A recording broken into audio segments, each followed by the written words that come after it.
वचन, ये वचन प्यारा वचन, ईशु मसीह का प्यारा वचन, पाव को दीप को राह को रोशन, ये है मसीह का प्यारा वचन, ये है वचन।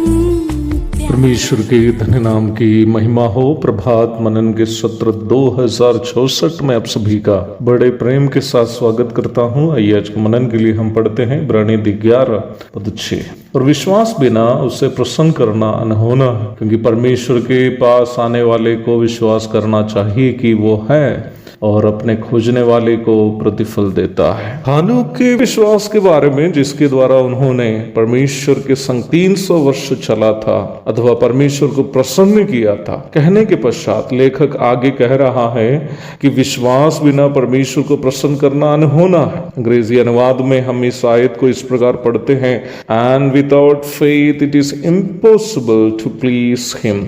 अंग्रेजी अनुवाद के अनुसार इस आयत का अर्थ यह है कि विश्वास के बिना परमेश्वर को प्रसन्न करना असंभव है। परंतु मूल भाषा यूनानी में इम्पॉसिबल शब्द के लिए उपयोग किया गया शब्द एडुनाटोन है, जिसका शाब्दिक अर्थ अनेबल अथवा अक्षम या पावरलेस अथवा शक्तिहीन इत्यादि है। मूल भाषा में उपयोग किया गया शब्द के अनुसार कोई भी मनुष्य विश्वास के बिना परमेश्वर को प्रसन्न करने के संबंध में अक्षम या शक्तिहीन है। वह व्यक्ति कभी भी परमेश्वर को प्रसन्न नहीं कर पाएंगे।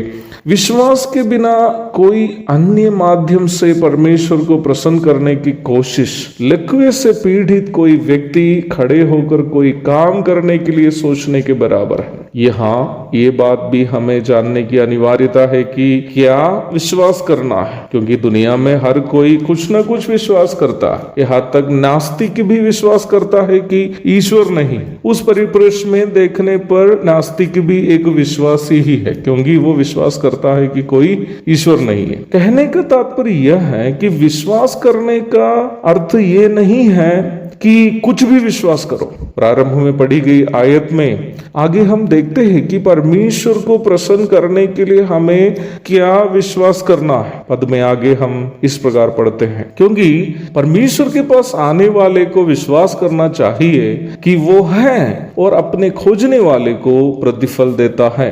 विश्वास के संबंध में सबसे प्राथमिक तथा सबसे महत्वपूर्ण दो बातों को हम यहाँ देखते हैं। जो लोग परमेश्वर से प्रीति चाहते हैं, उन्हें ये विश्वास करना होगा कि वह है, अर्थात उन्हें परमेश्वर के अस्तित्व पर विश्वास करना होगा। One who have faith in God has to believe in his existence। और उनको ये भी विश्वास करना होगा कि परमेश्वर उनको खोजने वाले को प्रतिफल देता है। He rewards those who seek him। That means those who seek his existence। इन दोनों बातें एक सिक्के के दो पहलू के समान है, जिसके दोनों के बिना कोई परमेश्वर को प्रसन्न नहीं कर पाएंगे। ये दोनों विषय गहराई में समझने की दो बातें हैं। परमेश्वर के अस्तित्व पर विश्वास करने का अर्थ क्या है?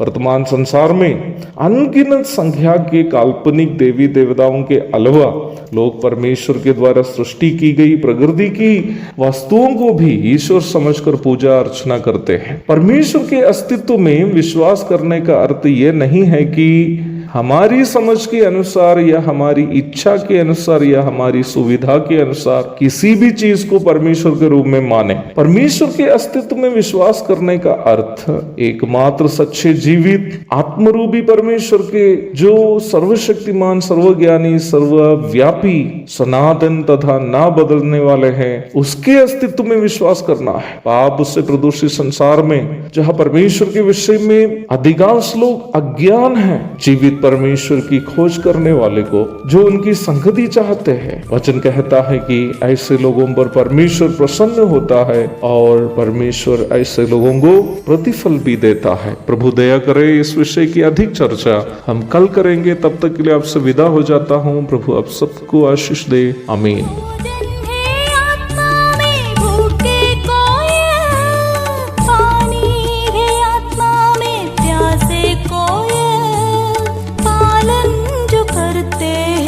उसके लिए आशीष पाने का साधन है ये है वचन, प्यारा वचन, यीशु मसीह का प्यारा वचन।